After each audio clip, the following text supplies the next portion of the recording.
and welcome to the very first episode of Good Time Gal. I am your host, Caitlin Peluffo. Welcome to the very first episode. Today we have Sean Patton, everybody. I am so excited. He is so funny. He has a brand new album out on Spotify, iTunes, all the things called Scuttlebutt. Make sure you check that out. And this episode is so funny. This podcast is all about drunk, embarrassing stories. And boy, does he give us a good one. It's so funny. You're going to love it. And welcome. This is the very first episode. I'm going to be putting out episodes every Wednesday. But this week we're doing a few extras because it's quarantine, baby. What the hell else are we going to do, huh? I got the time to put them out there. You got the time to listen. Yeah, we gonna fuck. Oh, boy. Anyway, please enjoy. It's so fun. It's so silly. And rate, review, subscribe, tell a friend, Good Time Gal. And then we're also available on Instagram, Good Time Gal Pod. And I'm at Caitlin Peluffo on all the things, Instagram, Twitter, and TikTok. Tickety talk. Who knows? I'm talking too much. Anyway, I want to get right to it. Please enjoy this wonderful podcast with Sean Patton. He's fantastic. Thank you so much for tuning in, and please enjoy. Did you read that fucking statistic, though? What? As of today, can I say the date? Yeah, sure. Today is March 3rd, Uh-huh. right? Yeah, nailed it. 2020. March 4th, 2020. There you go. Like a week ago, there was an article that said 38% of Americans refuse to drink or purchase Corona beer because of the coronavirus. That's so sad. It also makes you be like, yeah, no, we deserve the coronavirus. If that's the sort of like deduction human beings have, or is deduction is what I meant to say. Yeah. If they're making that connection, like, oh, Corona will give me Corona, then we should. You should get it. You should definitely get it. I want someone to cough in your mouth right now. Yeah, exactly. While you're as you order another beer, we're like, I won't have a Corona. I'll have a Heineken, and while your mouth's open, saying the name of the other beer, someone coughs in your mouth. Yeah. And you get the Corona anyway, the virus version. Modelo's got to be super stoked. Oh, yeah. It's a cocktail. All of them. They're thriving. There has to have been a comedian who's gotten on stage during this time and been like, well, my coronavirus, that's pretty bad. My dad had a Budweiser virus. That's why he left when I was 12. You silly goose. Someone said that. I mean, I haven't heard it yet. Okay. So I think it's on you. Well, I mean, my dad was more of a Bush guy. Bush, and they don't have Bush was just Bush. It wasn't a virus; it was a choice. Yeah, it was a lifestyle. Yeah. I mean, live and die by the bush. Die by a bird. Wait, what is it? Two in a rock. Something in a bush. 2 in a tree, 1 in a bush. 5 in a bush. A bushel in a gaggle. Something a bush. 3 shots of whiskey equals 2 bush beer. Whoa, a bush. Okay, I thought we were going with like a... Something in the bush? Something's in the bush. Like a tree in the fodder and something in the bush. Isn't that a saying? It's something, a bird in the hand. Yes! There it is. A bird in the hand and a turtle in the bush? A bird in the hand, 2 in the bush. 2 in the bush. 2 in the bush? But how? 2 what? Birds? I don't know. You know? Bird and bush are funny. Why are birds in bushes? Because birds and bushes are... I don't what's not metaphors, but euphemisms for penises and vaginas. Really? A bird is a... Well, it must be the penis. I feel bird... Well, yeah, there you go. A bird is a penis because a bush is for sure. That's why my dad loved the beer so much. That's why I like the beer so much. Very straight. Was he divorced? No. Okay. No, he's a sweet boy. Sweet boy. Sweet boy who liked his bush, had sex with one woman, lived with her all forever. She's still alive. They're still together. Okay. I don't know why I'm doing past tense here. Yeah. But he did give up drinking, so that was a different Gary. He gave up that bush. Yes. Your mom said you only get one bush in your life, buddy. Exactly. Yeah. And chose. I shaved mine. So. So get out there. I wonder if Louise does. You know what? Go for it, Louise. Do it. I feel like all moms do not. I would say I don't think so. I don't. In case you're listening and you identified what just happened, that's what's called going one way with a thought and then mid thought changing your mind. I think all moms do not. No. Actually. Yeah, no. I think no. it's a generational thing, and Yeah. the one above us is like full bush. That 70s vibe. Yeah. Yeah, for sure. I could say this, if you are someone who won't drink Corona because of coronavirus, has someone with obsessive compulsive disorder, myself, I know. Mm-hmm. I know that inclination to like attach a consequence to an action. Mm-hmm. I gotta say right now though, nip it in the Yeah. nip it in the Budweiser, nip it in the Bud Light, because soon you're gonna start connecting it, and you won't be able to drink any light beer because you'll think, if I drink light beer, then I'll see the light and mean I'll die. Oh, I see. And then you'll keep going with that, and then you'll Okay. be like, I can't. Then you'll switch to fucking gin. Yeah. And be like, Beefeater? I can't drink that. Yeah. I don't want mad cow disease. Yeah. Then you just keep If going. I have with a it. Hefeweizen, the Nazis are going to come back. Exactly. That's That's exactly what happens. That's man. not good. If I don't want to drink Grey Goose because I don't want to join the Air Force and die while ejecting from an F-15 like Goose in Top Gun. I was like, where is this going? It's going Mach 3. That's where it's going. Yeah, And for I ain't sure. talking about the Razor. Okay. Poor Tom Cruise. No, he lived. It was his buddy. I know, but like Oh, he yeah, was very being there. sad. Yeah. And it's all about Tommy boy, sweet Yeah, boy. I mean, in that situation, do you want to be the guy who dies and then is the hero, or the guy who was with him, or the girl? Oh, look at you. Got to be. So progressive. You got to take that extra step. Absolutely. They should remake Top Gun with all women. They should. I thought they were. That's probably the Marvel movies. Yeah, but I feel like Top Gun, like they remade it, or they just made another one. Yeah. That's one of those, like, I know there's lots of discussion about why remake. It's like, oh, okay. I'm on the fence because I think like Paul Feig, who made Ghostbusters, Okay. he also made. Did he not also do Bridesmaids? And he also did Spy.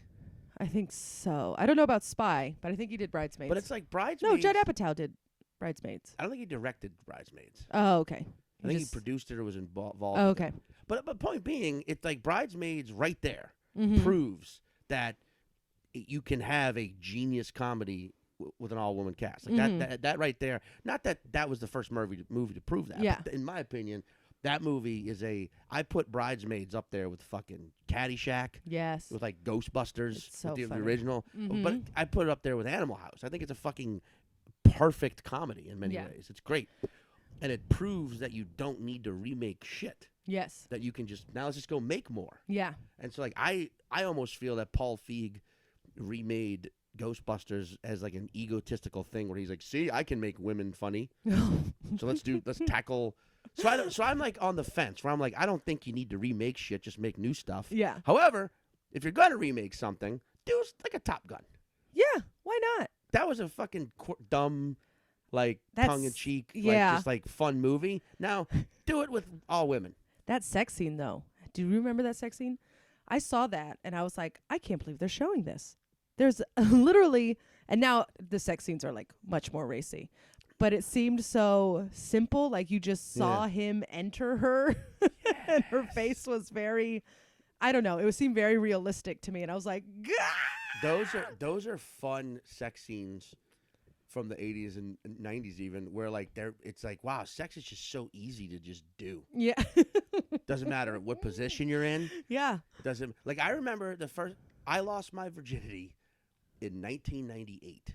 Hell yeah. And I can honestly, at 19 years old, and I can honestly say it was so much more complicated than I thought. The actual act of doing sex Yeah. was like, whoa, it's not like in every single movie or TV show or where it's just like immediate. Where Yeah. you just like, you embrace like, and you're just like, you know what I mean? You're just already fucking balls deep. And Yeah. Like, you're just doing it. It was very like, wait, why? Duh. Hold on. All right, you do it. I'm gonna stay still. That's it. That's how it actually had to work for me. My first time was that I had to like lock my thighs and my butt, like lock into a position, and she had to do all of the like motion and to get it going, and then it was like, aha, now. Yeah. Now you're working. But you don't see that part No. in the movie. The awkward, is it in?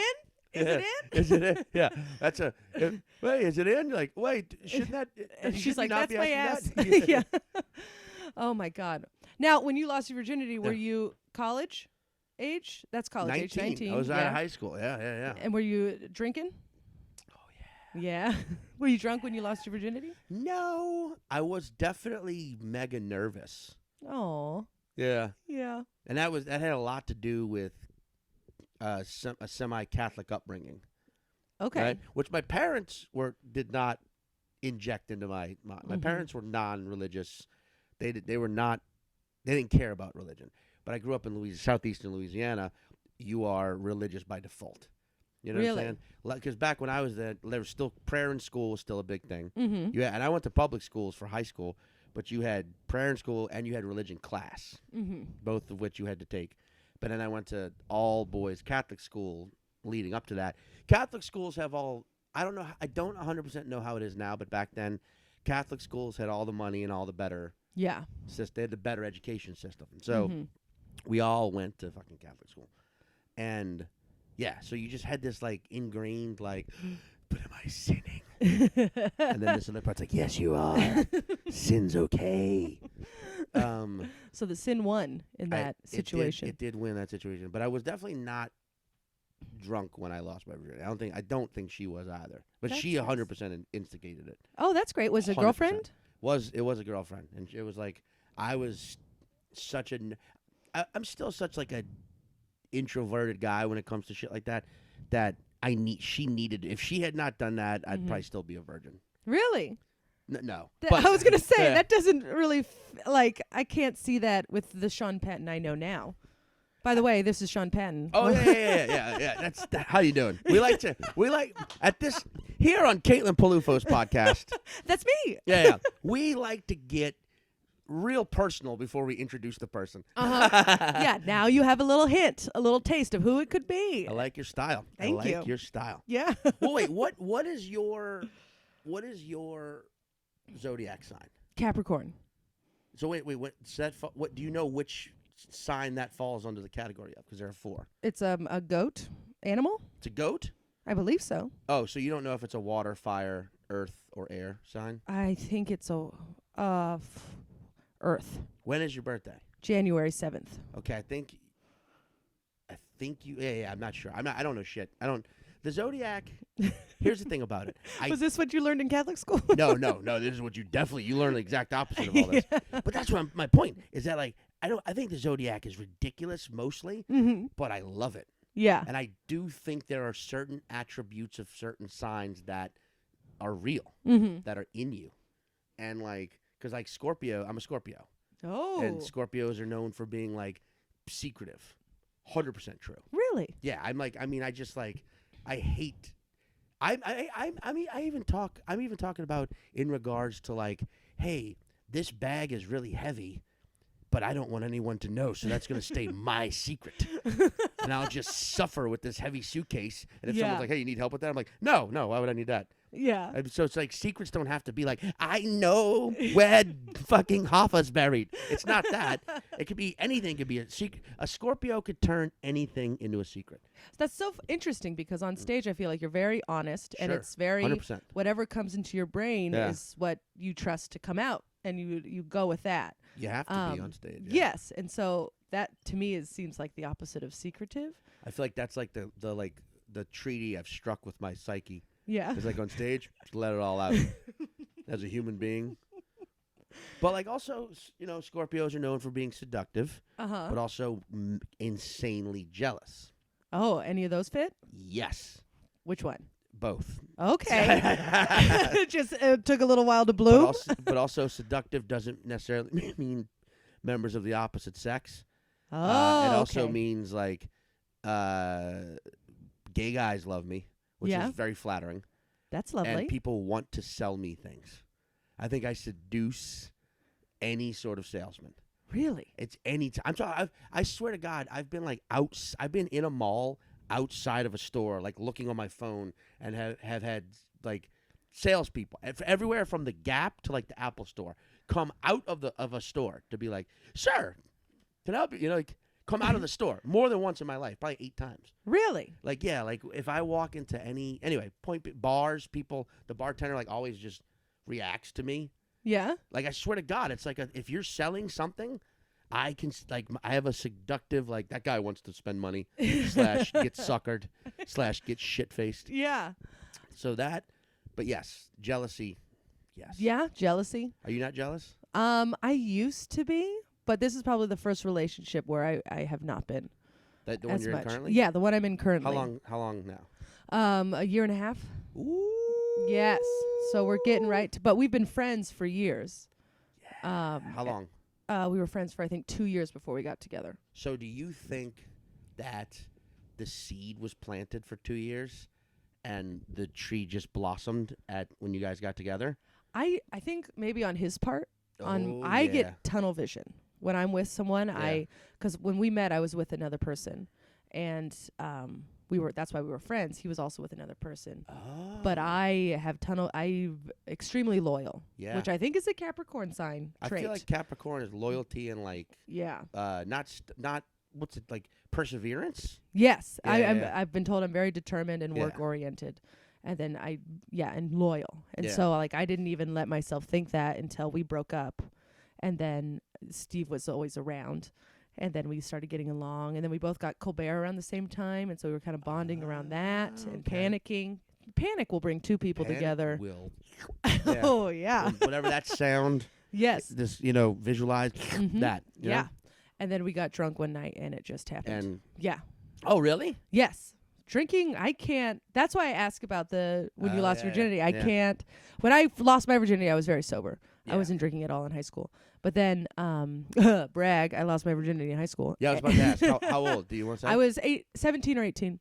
Okay, Yeah. okay. It wasn't too young. It Right. was very nice. My high school sweetheart. It was lovely. Really? Yeah. You are a Capricorn. Yeah. It seems like these are all Capricorn, I planned it out. Yeah. I mean, I was like, you can come over at this time. My parents will be gone. Hop the back fence. We had sex on the couch, and then I made him leave out the on back the door. couch. I know. My mom was very disappointed. Well, did you tell her, or did she just walk in like, "Hi, Kate, they were on the couch, Caitlin, where your father has his bush, where your father drinks his morning bush." I think I told her years later when I started doing comedy because I talked about it a little bit. I don't have a joke about it anymore. But I mean, just to be fair, mine was on the floor in a room where the dude's sister had just moved out of for college. So it was just an empty room, just on the floor, carpeted. Oh, that's nice. Yeah. So you got rug burn. I did. Yeah? I did. Right on the tushy? On my ass, yeah. Yeah. There you go. And on my face a little bit, but that, On your face? sometimes you slip, and sometimes the first time you orgasm inside or near another person, it's a wow. It's a clunky affair. Kind of all your motor skills go to shit. If you're a Scorpio, if you're a water sign. Oh, that's a water sign. I thought that was a fire sign. Oh, that's a water sign. Oh. See, water signs, according to my own personal Zodiac theology, are the most powerful signs. Okay. In the sense of not powerful as in they hold dominion, just as powerful as in like their own particular, quirks. Yes. Because water is of all of the things the most powerful. Okay. You know what I'm saying? Like yes, it fire, can destroy land, and air is half water. So like our own personal little diggity doos are just more pronounced. Okay. That's what I mean by most. That makes sense. Yeah, I can see that. But like you do. You know what you do have though? You have what I would call a wrecking ball personality, which is great. Like you have like a. Like what's it like? Because you said perseverance, you said tunnel vision. You have, but you do have you don't. You know how some people, what's a good way to say this? Like you associate them with a group, or with other people. Yeah. Like other comedians. I don't think it's specifically just comedians. It's like you associate certain people's personalities fit like a puzzle with other personalities. So you always associate that they're good. You have a very individual. Okay. Vibe. Okay. That makes sense? Yeah, that's why I say wrecking ball. Okay. Because you have like if you were a piece of construction equipment, that would be you. That would be like, what's that thing? It needs to destroy it. Bring in the Peluffo, and just and people love to watch and go, wow. Like if you were a surgeon, if you were a doctor, you would 100% be like an ER surgeon. Okay. Like you would just be like, "What's the issue? I can fix it." And then you roll on to the next one, you know? And like, yeah, because I think ER surgeons are the ones that like walk in, like, what's the problem? Like, gunshot wound, doctor. Here, let me remove the bullet, patch him up. He's good. What's this? 3rd-degree burn, no big deal. Heroin overdose. Adrenaline. Yeah. You know? Well, what's that one? Shillelagh accident. Well, What's a shillelagh? It's an Irish cane / weapon. Okay. You know, all right, cool. Pull Got it it out. handled. And then you like, all right, I'm out of here. They're like, bye, Dr. Peluffo, and you get on your fucking Harley and you just ride away with no helmet. That's what I think of when I think of ER doctor, but also you. Thank you. I will take that. I Oh, think. You're rocking some Red Wing boots right now. I mean, I feel it. I love them. You got tattoos. You pull your hair. You're a very pull your hair back and get the shit fucking done. I appreciate that. I never considered that. I have tunnel vision, so I'm literally like, oh, so everybody hates me, or Or everyone's terrified of you. Yeah. And knows they can't hold on. Maybe I'm just terrifying. Maybe but you want to be terrifying in this world. I mean, yeah. Maybe the gentleman whose name is I'm not going to say his name, so I'll just call him Steve. Okay. Maybe he is the one person brave enough to be like, hey, someone's got to grease the wrecking ball. Yeah. Keep it shiny. Someone's got to hand the doctor the scalpel. You Yeah. know what I'm saying? Yeah. Yeah, he's my scalpel boy. So Give me my gauze. You guys got drunk?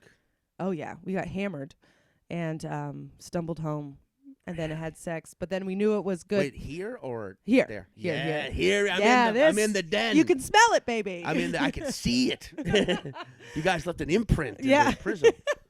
It's very small. He's a small man. But yeah, and then the next day we slept together again, and then from then on we were together like almost every day. It was very, very quick. Yeah. Once it happened. What about you and your gal pal? It's weird because like if I go, I don't want to say her name, but you know, Caitlin, because it's also your name. Yeah, it's which also means that my wait, name. Shauna, you're Steve? No, there's more than one Caitlin. Yes, although we do spell it the same. Very exciting. Yeah, the right way, apparently, Correct. according to her. Absolutely. She has a really weird reaction to people who spell it with a K or the Y. I am right there with her. Yeah. It's absolutely infuriating. People will spell it wrong because of Caitlyn Jenner. Yeah. She fucked it up for all of us. All She's right. fucked up a lot of things for a lot of. That's true. You She's know? really, Yeah, talk yeah. about a wrecking ball. I know. She's a jackhammer. Okay. Where you're like, yeah. what does that really do? But it's making a loud noise. God, and is it's it really loud, annoying. You know, can't you just use dynamite? Yeah. Anything else. Yeah. But yeah, I feel very strongly about and then the K doesn't bother me as much, but the Y gets me going because people just assume. Oh, They're yeah. just like, oh, we saw it this one way, so obviously Yeah. everybody. And it's like, no. But the K is just like, because it's a K, so I get it. I Yeah. understand. It's a hard It's a hard. Yeah. Yeah. But do you guys, I have a question because recently we ran into you. I think it was 4th of July. Oh yeah. Me and Steve, we were a little drunk You were tipsy. and you were not. No. Do you go in and out of drinking and not drinking? Yeah, I don't. I am fortunate enough to where I do not have that alcoholic gene. Okay. I should. By all, the two things I should have are alcoholism and the gout, and I don't. Why do you say that? Because I'm from Louisiana. I'm from Okay. New Orleans, where you grow up on rich ass food. Like, and I don't mean money. I mean just thick, creamy, salty, fucking carbohydrate layered food. And you drink. Drinking is like a way of life. It is. I mean, like, because you can drink so freely and for so long in New Orleans, no one is ever. You don't really get trash. You just kind of maintain a buzz consistently. But like, I go in and out, because sometimes it's hard in this lifestyle. You know, where you're like, you know, you accidentally get drunk. I've had phases in my life as a comic where I'll be like, oh wow, it's been 2 straight fucking weeks of every single night. Yes. And I know that is not a lot comparatively to some people. Yeah. I know some people can handle booze, but I also am not. I can handle booze, meaning I can drink, I can hang with you all night. What I cannot handle are the after effects that well. Excuse me. It makes me complacent. It does make me like, I'm not going to say depressed, but just darker. And like. Are you talking like the hangover? The next day, yeah. Yeah. Like, and I just don't. I don't know, like I feel a little slower Mm-hmm. if I've been drinking like night after night after night. Yeah. And I just don't like to do that all the time. So I like to, but I also love drinking in the moment, Mm-hmm. the social aspect. But I don't drink alone. Oh, really? I just don't see the point. Okay. To me, it's like, what's the point? If I'm alone, like, and I used to do that when I'd be alone at clubs and I'd be like, well, I'm going to have a drink. You'd be like, why though? I'm just going to sit here and fucking write in my notebook and spend money and get hammered and go home and watch fucking YouTube clips of movies that are going to make me like the scene from like, God, how many times have I watched every sad scene in Forrest Gump while hammered at 4 a.m. Just in the sad Cincinnati? How many times? Just the sad scenes.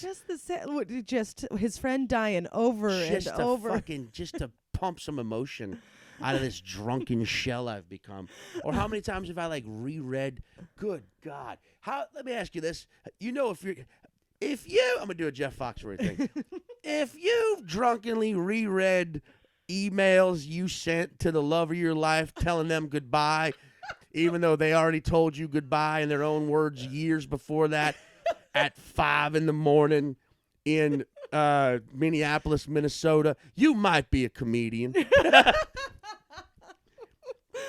Oh. Which, by the way, I did his podcast not that long ago. Oh, yeah? One of the most incredibly cool, friendly, biggest comedy nerds you've ever met. Really? Jeff Foxworthy. Oh, Just fascinating. super cool. Anyway, just throwing that out there. Yeah, sure. Go, Jeff. But yeah. So drinking, the after effects makes you very sad. Yeah, When did you start drinking heavily? Did you ever? I wouldn't say I really started drinking heavily until I moved here. Really? To like late 20s. But before that, I always drank. In New Orleans? New Orleans, and I lived in L.A. for a year. Mm-hmm. It's harder to drink in L.A. It's not anymore. Uber and Lyft have changed the city. But yeah, like, I mean, I did, like, all right, I lived, there was 1 year where I was living in Baton Rouge, Louisiana. Okay. Where I was 21 years old. I had dropped out of high school.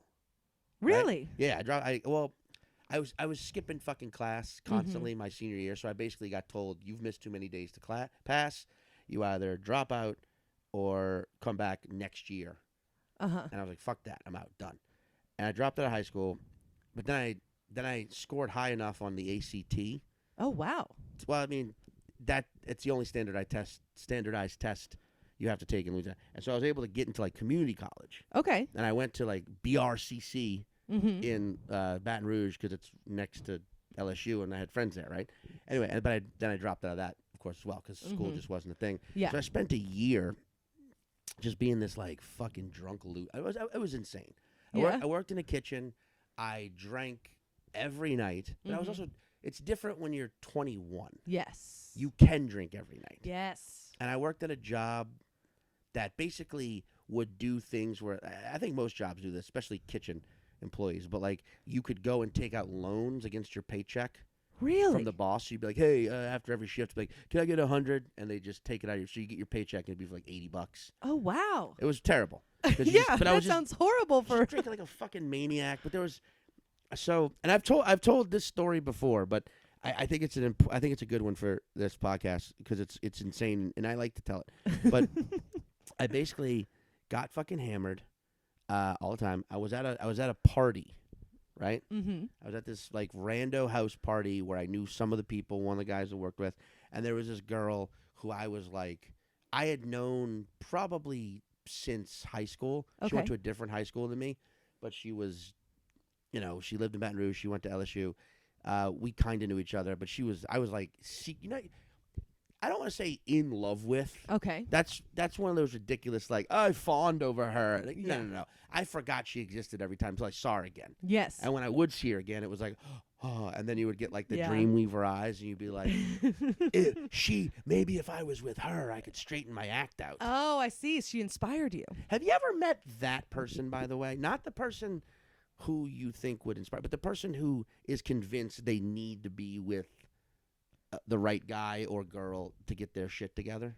I think I've been on the opposite end of that, where I wanted to, like, this person doesn't have their shit together. I think I can be the one to get their shit together. God damn. That was my ball. yes. Oh my Because you see that their life is just it's a structure that needs to be torn down and rebuilt. Yeah. So you let me tear it down for you, and then you rebuild. My ex-boyfriend, he lived in a storage unit. He didn't have a bank account. I know. And he, very sweet guy, very sweet, lovely guy. Didn't have a bank account, didn't have a phone, and I was like, oh, I can fix this. Here we go. And did you fix it, or for a year and a half? I tried my hardest, and it was just, you can't fix them if they don't want to be fixed. And then one day you just locked the storage unit from the outside, and you're like, trust me, I'm doing you a favor. Yeah, you're welcome. But no, I've never been, oh, if I was with them, then I would be fine. I've always been very self-sustaining, I would say. Okay. But on the opposite end, multiple times I've tried to save men. Dude, that is, I mean, you're definitely, okay, everything I'm saying about you is panning out more and more. It's really, you're making things click right now. It's like it's like I'm sifting for gold, and I'm like, I'm pretty sure it's here. And with every shake, there's more and more nuggets in her. I'm like, Caitlin is just the wearing wrecking ball. A white swimming suit, sitting on top of that wrecking ball, going back and forth, trying to save dicks. I'm saving the dicks. We need good dicks in this world. Oh, yeah, it's so much potential. Well, like, okay, so like that girl, this girl who I would see was who I basically was convinced every time I'd see her, I'd be like, oh, if only, right? Yeah. But on this particular night, I was like, I gotta just fucking do something. Yeah. But then I was like in line at the for the bathroom, right? Because it's a house party, and I look in the kitchen and I see her just fucking sucking face. Oh no. Right, with this other guy who I also knew, but I don't remember from where, but I knew him, but he was a piece of shit. Yeah. He was like a full blown, like, I talk about this a lot on stage, but there used to be a word for white guys like this. Okay. Who just completely took on a black persona. Yes, I know what word you're talking about. Right, and if you don't know the word, take the actual N-word, remove the N, and replace it with a W. That was the word. Yes. I'm not sure if you can say it anymore, so I just spell it for you. But if you can't say it anymore, I call that type a South African American. Right? That's what I like to call them. So, right. Oh, you really painted a picture. I like it. Yeah. And that's not why he was a piece of shit. Trust me, most of my friends are South African Americans. This dude was just an asshole. He was just a fucking fight. He was like the guy who, whenever he showed up at a party, you're like, great, a fight's gonna break out at some point. Okay. Or he's gonna intimidate someone, or he's gonna shit on a guy like me, or make fun of someone to the point where they just leave. He's just aggressive, but he's making out with the girl of your fixer upper. Right. Your Chip and Joanna Gaines. There it is. And upon seeing that, I just left. I just like turned around and was like, I can't be in here anymore. I'm gonna go outside and piss like a man. I can't be in here. And I went, and while I was out on the street, and this is in like a residential neighborhood. Right? I'm out on the street and peeing. While I'm peeing, I get ambushed by my colon, which I think every human being has experienced. It's the moment where you're like, I have to shit, right? I have to shit. Yeah. And there's nothing I can do about it but shit. It's just bullet in the chamber, locked and loaded. Oh, yeah. All right. So I go back into the house. The bathroom's now vacant. And I go into the bathroom, and I lock the door. And I like, there's the toilet, and it's fucking looking at me. Just like, give me that doo-doo, you know, I'm hungry. I'm hungry toilet. And I'm fucking staring at the toilet, and I remember this moment where I was like, no, I have to fucking, no. Like, I'm not just going to shit into you like I do every day. I'm not just going to I'm going to break this cycle of loneliness. And the toilet was like, you ain't strong enough. Like, you don't fucking know me. And so I fucking grabbed a hand towel. Because for what I was about to do, I needed, something that would last. I didn't grab toilet paper. I walked back out into the street like, I'm going to shit on a car. And I remember my logic was I was just out of my mind, hammered, and so just, it was just this point in my life like nothing had gone right for me. And I was just spinning, and now even a girl that I fucking had this major crush on was making out with a dude who I knew was a garbage human being. Yeah. So I was like, I was acting out. Yeah. Heartbroken. I walked out. There it was, Subaru Outback. I remember the car. Oh, Wrong place, wrong time. Oh my God. Yeah. What color was it? White. Oh. It was a white Subaru Outback. I mean, how perfect. Exactly. Perfection. But it was also just like perfectly hidden, like where it was parked, like in a tree. Like no one. I basically did it with ease. Right. I think that's the name of just X-Lass. fucking ran up on it, took a fucking dump on the car, got back off, whatever. Went back into the party, right? Mhm. And now it was the chaos time. Now it was like, hey, someone just shit on a fucking. You see that? I just fucking saw a guy. Someone took a shit on a fucking Subaru. This is you saying it? Me saying it. I'm now be like, what the fuck was that? Right? I thought that was a great tactic. Like, do the thing and then be like, well, I just saw someone do it. So clearly, was it me? No. No, could not be. And all these people went to go see whose car it was. And then the dude, Oh, right? No. The dude, the guy. South African American? The bad guy. Yeah. Right? He comes back in and is threatening now to murder who had just shit all over his dead ex-girlfriend's Subaru Outback. Right? Right? Yeah. And now it's like, oh, no. Oh, no. What have I done? And he's like angry. He's like fucking mad. He said, who the fuck did it? Who the fuck did it? And now he's being like, who the fuck saw it? Who saw him do that shit? And now I'm like, I'm just out of here. Right? Yeah. Gotta go. So this next part I'm not proud of, but I got into my car. Uh-huh. Right? Now, I lived about 10 minutes away Okay. by car. I was far too hammered Of course. to drive Yeah. 10 minutes away. So I drove 90 minutes away to my parents' house instead. Oh, good. Right? From Baton Rouge, Louisiana to Slidell, Louisiana. Because I don't know if you've ever been that fucked up where you just did something so stupid that you're like, I have to go home. I mean, back to the source. Yeah. I have to start over. I got to get in that womb. I am my own wrecking ball. Yeah. Right? But I woke up the next morning in my parents' driveway. Right? Car parked. Uh-huh. Engine still running. Headlights still on. Right? And there was a split second where I was like, what? How the what? Mm-hmm. And I was like, but I knew exactly. I was like, I know. And I realized in that moment, my wallet was gone. Oh, no. Now, don't worry. It wasn't on the hood of that car. I was going to say, That did was- you just put it like... Yeah, it fell out my pants, whatever. Mhm. No, it wasn't that. That would be too Hollywood of an ending. Yeah. You know? I knew exactly where I was. It took a second. I was like, oh, I remember where it was. I threw it into the Mississippi River. I threw it into the Mississippi River while driving home the night before. Now, if you know New Orleans or Louisiana geography, you'd be like, wait, if you're driving from Baton Rouge east to Slidell, you wouldn't cross the Mississippi. You're right. I went the wrong way first. I drove for about 10 minutes and realized I was driving over the Mississippi River Bridge away from Slidell. I was like, oh, this is wrong.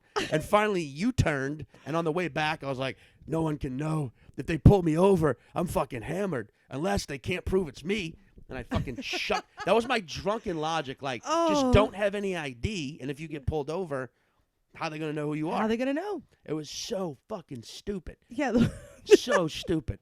And if I got home, but what was in my other back pocket, because there was something in there, something alien. I was like, wait, what's this? But I knew what it was the moment I reached for it. It was the fucking that hand towel I had taken from the bathroom. Oh, my God. Because I had forgotten to wipe after shitting Oh, my God. on that guy's Subaru Outback. Forgotten completely about wiping my ass. Filthy, disgusting drunk I am. But you still had the hand towel. I did, yeah. There you go. So not only did you shit on someone's car, you stole someone's I hand was also a thief, yeah. Driving without a license. That'll give you 10 years in Dude, prison. So many stupid things. But ultimately, here's the most psycho part. This I would find out later when I finally got back to Baton Rouge. Mhm. That dude, okay, the bad guy, he made such a fucking fuss at this party. He started eventually just like pushing people around, starting shit, breaking shit. He at one point tried to like keep everybody like in the house and like ain't nobody fucking leaving. So somebody, like he was getting Really? crazy to the point where they called the cops. Right? The cops show up. He, of course, is fucking out of his mind, angry, pissed off. Yeah. Right? They arrest him. Oh, They arrest him. This gives them probable cause to search his vehicle. Oh, no. In his vehicle, they find a handgun.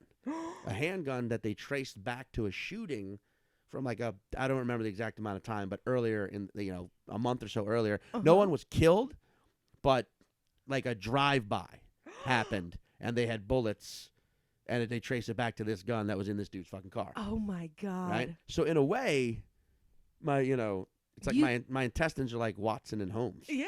They were like, this Subaru belongs to You some. sniffed out the crime. You sniffed him out. Sniffed a really great word to use for taking a shit. It's like a dog. You just like felt it. You know, you just had a feeling. You started growling, and then there it was. Shit.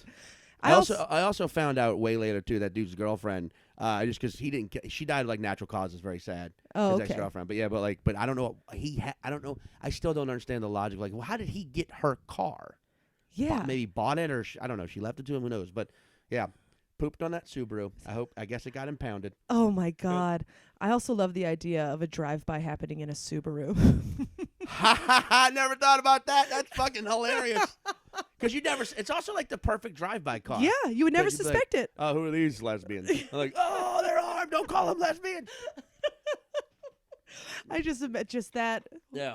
South African American in a Subaru doing a drive-by. A white Subaru. Oh, at a bike shop? What are you going to shoot up in a Subaru? Well, I think the shooting was at a bar. I remember this. I remember it was a bar downtown, and it was like I say drive-by. Maybe I was wrong. I think it was like he drove up, walked up, opened fire. No one got killed.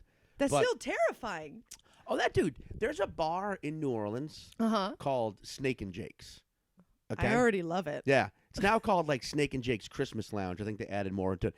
It's one of the most. New Orleans has a handful of these, just like the most unique spot you'll ever go. Yeah. All right. New Orleans is just full of that. And Snake and Jake's is no exception. But like I want to say 2004, maybe it was pre-Katrina. Someone walked in there and opened fire, right? Oh. And there was a bartender and like maybe 3 patrons. One guy got hit. No one got killed. Okay. Right? But that guy got hit. They obviously called the cops. Ambulance came, brought him to the hospital, patched him up. It was like a flesh wound. Okay. And he returned to the bar that night because also the bar was like, if you want to close, it's a crime scene, but we've gotten everything we need. Oh, it happened in like the afternoon. That was the other thing. Okay. It happened in the afternoon. They did the thing and they were like, oh, it's okay. If you want to reopen, you can. Mm-hmm. And they let him reopen, and the guy returned that night to get. So now there's still a standing rule at Snake and Jake's, whereas if you get shot anywhere in the city of New Orleans, you drink there for free. Oh my God, that's wonderful. Yeah, so I love that. Yeah. Oh my God, it's just a silver lining, you know, a little light at the end of the. It's beautiful. Like you're laying there bleeding out. You're just like, oh God, is this it? No, they're gonna be all right. And you know what? I mean, fuck, free PBR, man. Free PBR and Jägermeister shots. That's fair. I mean, do it up. You may as well. Yeah. Snake and Jake's. Yeah. That's in Baton Rouge? That's in New Orleans. Oh, okay. New Orleans. Baton Rouge and New Orleans will always have this rivalry because Baton Rouge just won't let go of the fact that New Orleans is better. Okay. Baton Rouge has everything else. Baton Rouge is the state capital. Mm-hmm. Baton Rouge has more money. Yeah. It's got more people. It's got the big Louisiana State University. They just run the championship. But it doesn't have culture. It doesn't have the history of New Orleans. It doesn't have the tourism. It isn't the same beautiful. It has culture, but the culture is all based around LSU. Yeah. It's a sports city. Yeah. It has, and like, you'll hear I know people will hear this, or Baton Rouge people like, no, Baton Rouge has a culture. It's like, okay, but if it does, it isn't hidden. It's hidden by layers and layers of like college bro bullshit. Mm-hmm. It's a massive university, like 40,000 students. You're always going to be, no matter what's going on in Baton Rouge, you're second to what's going on with LSU sports. Yes. And that is why it just will never be as cool of a city as New Orleans. Yeah. New Orleans has major universities. It has Tulane. It has Loyola. It has University of New Orleans. It has Xavier. It has one other one I can't think of, Dillard. But, like, it has schools. Yeah. But the culture and the city come first. Yeah. So that makes sense. It's beautiful like that. So I have to know, after you showed the Subaru, you woke up in your parents' driveway. What was the next day? What was that day? What I did in that moment, I remember this vividly. was I went into my parents. It was like 7:30 in the morning. by the Okay. way. It was very like I went into my parents' house. They were 100% still in bed. Oh, thank God. My little brother, who at the time was shit, man. Wait, if I was 24? Mm-hmm. No, I'm 15 years older than him. So yeah, like 6. Wow. Yeah, we're boys, but like we're Yeah. He was awake. He was the only one awake, and he 6-year-old. He was like, what? Questions. Yeah. I was also home a lot. It was Yeah. 90 minutes away. Mm-hmm. So I just made up some shit. I went upstairs, showered. Thank God. Cleaned out the, Yeah. and then got back in the car and went and got McDonald's. Because it was like, 8 in the morning at this point. And went and got like, and went back, came back, gave him like a sausage McMuffin, Yeah. right? And then went back to Baton Rouge. There's no way you weren't still drunk. Possibly was, yeah. Yeah. But I rationalized that like I ate. Yeah. I brought my brother back a sausage McMuffin. You good brother. Which is also like, I remember my mom like later in life being like, why were you home last week, by the way? And you brought Daniel a sausage McMuffin. and I made something up. I was like, I had to give someone a ride back. Yeah. Early in the morning. Mm-hmm. And I stopped by and y'all were asleep. And I brought him a sausage McMuffin. And it was funny because my mom's like, you could have brought us. Oh. You could have got us something. I'm like, sorry. Out of sight, out of mind. Yeah. But the next day was very. I mean, that was the thing. I look at that year of my life. It was the year 2000 Mm-hmm. as like such an important year because so much went wrong Yeah. in the sense that like I just wasn't doing anything with my life. Mm-hmm. I was drinking constantly, working in a restaurant. That I have many crazy stories. That year was crazy. Mm-hmm. Like 3 crazy fucking incidents Yeah. happened in that year. They were just like, what the fuck? One of them I was gonna tell on this thing, but like I'm still working on it for stage because it's intense. Uh-huh. But like it was because that kind of thing will happen to you if you spend every night, 21 years old. Mm-hmm. Not only I seriously in that year of 365 days, Uh-huh. I'm gonna guess that I was drinking actively and / drunk 320 of those days. It was Yeah. a lot. That's a lot. And I was also like, I was miserable because I knew what I wanted to be doing with my life. Mm-hmm. I knew I wanted to get into this world. I Yeah. knew it, but there was no encouragement for it in Baton Rouge. Mhm. There was no outlet for it. And there was just, so every night I would get hammered and just create bullshit. I Yeah. would start fights. I would get into crazy conversations. I would hump furniture Oh. at parties. Okay, good. You know I was what I'm like, saying? Like, just at home yeah, alone yeah. humping I would be. furniture. I remember being at a fucking party, being hammered, and it was at one of these big college, apartment. Like they're like only college kids. Uh-huh. Where in the middle of it was just a field Okay. where the intention I don't know was to maybe turn it into like a park Mm-hmm. in the middle, but it rained a bunch and there was just this like disgusting pond. Right, and it wasn't like and like they did this. It was a fucking college apartment complex. So it was Yeah. just, the pond had been there for like weeks. It was full of beer cans. People always throwing shit in there. Mm-hmm. It was just there, right? Yeah. And I remember being fucking hammered at this party, deciding like I wanted all the attention because there were other parties going on at other Mhm. buildings. It was very very common thing. And I ran down to where the pond was, got everyone's attention, stripped down to my fucking underwear, and then did the worm from Uh-huh. from one side of this like Pond? big flat area all the way in, and people just started cheering louder and louder from all these different parties. The closer I got, and I would stop until they got really loud, and I would start doing the worm again, and then until I knew I had all like 5 parties that were happening. Uh-huh. Shouting down, and then they're throwing shit at me, and then I got into the pond and swam around in this disgusting Oh, God. fucking, and then like other fucking drunk dudes started coming Yeah. down to join me, and that ruined it for me. I was Really? like, I was the one who thought of this. So, but like I did dumb shit like that all the fucking time because I was so miserable and so unhappy and had no outlet. Mm-hmm. So that year of my life was very important. It sucked. It was a year where I just remember being constantly unhappy, constantly miserable, constantly like having anxiety attacks, Mhm. just overwhelmed with life because I just wasn't doing what I wanted to be doing. Now, does your OCD kind of play into your drinking at all? Absolutely. Yeah. I mean, back then, it was the only cure for it. Really? So when I would get like, because like any mental disorder, it's triggered more so by stress. Of course. Yeah. So like when I would get stressed out, it would it would trigger all these tics and all these like, all these compulsions. Mm-hmm. But if I was drunk, it didn't matter. Yeah. So like, yeah, that was a lot of day drinking back then. A lot of, I was pretty good about drunk driving except that one time. Yeah. I walked a lot and like get a lot of rides from people, but like I was just such a, like I said, I look back on that year and it's like I would never want to go through it again. Mm-hmm. But I'm glad I went through it because eventually I remember it was like, stop. Mm-hmm. Figure this out. Yeah. Go, like, stop. You Mm-hmm. have to fucking do something with your life. You have to.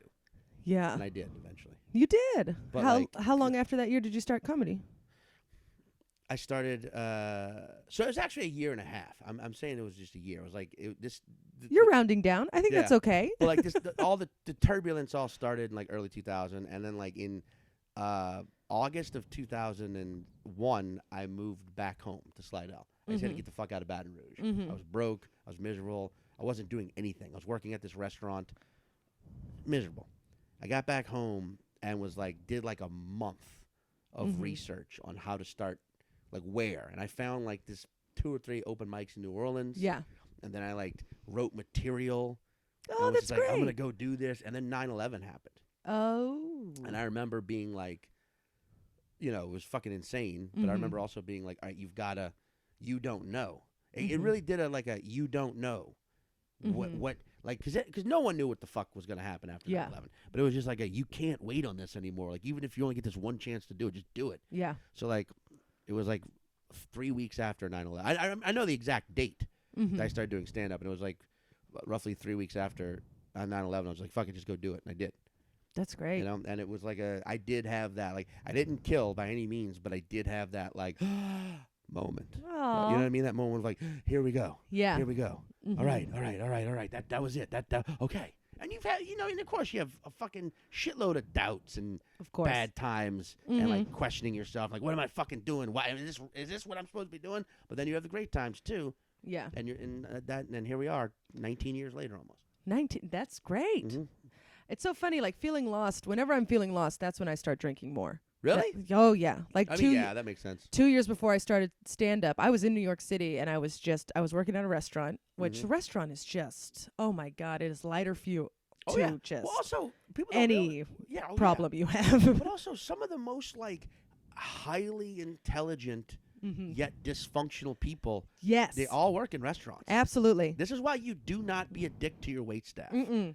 Or to anyone who works at a restaurant. These are highly intelligent people Yes. who've got ideas about how to fuck your life up with a thing you're about to ingest if you're an asshole. Yeah. You know? Absolutely. Yeah. And it's also like that whenever you're in a restaurant and it's like a shitstorm and you make some of the best friends you'll have forever. Certainly. Like I went to like my friend's wedding Yeah. that I just met at a restaurant. We talk maybe once a year, but it's like we have that weird bond where it's like we were in the swamp together. Oh yeah, one of my closest buddies still. He's a chef. Mm-hmm. His name's Jeremy Johnese. He's full on Cajun. Yeah. But I met him working at that restaurant in Baton Rouge. Yeah. You know, I met 20 years ago, and we're still buddies. I saw him like 2 weeks ago. Oh. Like, we're still friends. Yeah. Oh, that makes me happy. Yeah. Look at this. But yeah, like restaurants. Oh, because the alcohol's free. Alcohol is free, and people don't realize too how I don't know. Like, did you work in the kitchen or up front of the house? I bartended. Oh yeah, alcohol is not only free; it's mandatory. Yes. Yeah. Yeah. People buy you shots. You got to take them with them on the job. Definitely. You're definitely a bartender. You're definitely a bartender. You know what I mean? Because a bartender is a wrecking ball as well. Mm-hmm. Sees a sober person. Yeah. Sees some issues. Yeah. Like, let me just crash right through that. Let me you rebuild it. Crank that up here. Here we go. Yeah. But yeah.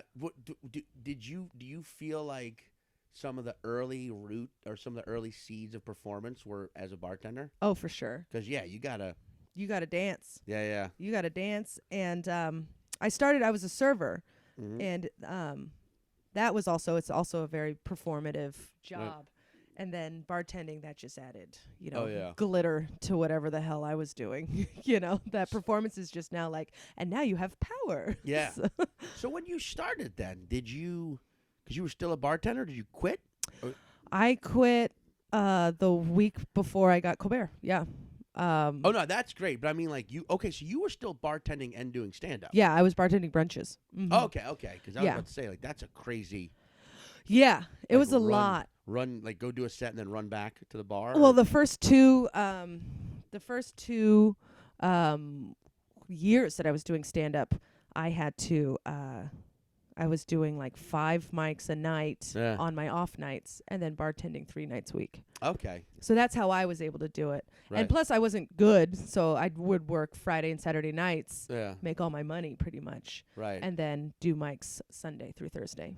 When you quit, did you get to have a big grandiose, like, fuck you, I'm out of here? Or was it just sort of like, I just don't need any more shifts? Yeah, it was pretty much that. I worked at the same restaurant for 6 years, and I liked the owners. They were the best owners ever. I've worked for some real shitholes. Oh, yeah. But they were the loveliest owners, and it just turned out that I was taking a week off, and then a week after that I was able to find coverage for my shifts. Yeah. And so I was like, oh, I guess this is my last day?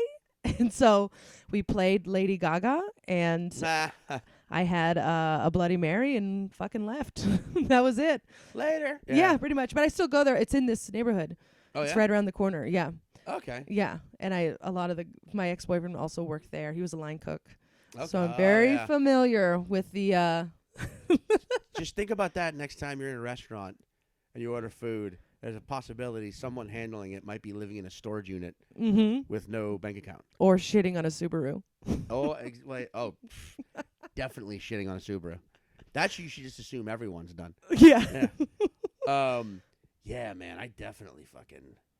Yeah, I wish I had like I didn't when I finally quit working day jobs. I didn't have that like grandiose like bye. Yeah. I was just sort of like, no, I'm not gonna come in anymore. You just kind of go off into the night. Because you're also not. I feel like in this environment, like maybe 10, 20 years ago, there was a thing where like when you finally like made it, it was like a big like you're in the movie, kid. Yeah. And you're getting paid $1 million. Whereas now it's more like, hey, you might make $2,500 in the next couple weeks. And you're like, oh, yeah, I'm out. Hopefully. Yeah. And then 3 months later, you're back in. And like, oh no, there's another 2,500. Yeah. Whew, I'll keep going until we'll see. Yeah, pretty much. Isn't that fucking drinking, man? Yeah. Yeah. It'll do it. It'll Yeah. put your shoes on your head. And then in a way, it'll make you get your life together. Mm-hmm. Maybe drinking, shitting on that Subaru was your lady. Could be. Yeah. Yeah. But I feel like that was just a lead up. There was something else that happened later that year that was like, whoa, bro. Really? Yeah, but that's a story I'm working on for stage. So Okay. be prepared to see it. Be prepared. But it was something where it was like truthfully insane. Really? Yeah. But it's like I can't. I gotta fucking.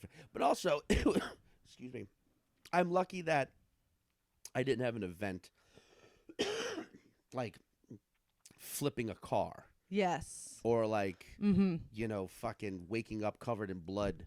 Yeah. Someone else's. Like, because you hear about that. Yes. About people who like black. Like that's the Irish gift, I think. The Irish gift? Yeah. Because they say the Irish curse, I think, is a small penis or something. The Irish gift is I don't black out. Oh, that's lovely. That is that's shit. That's that was something I usually say at the beginning of the story, but that's just to preface everything. Like I do not black out, and I have tried.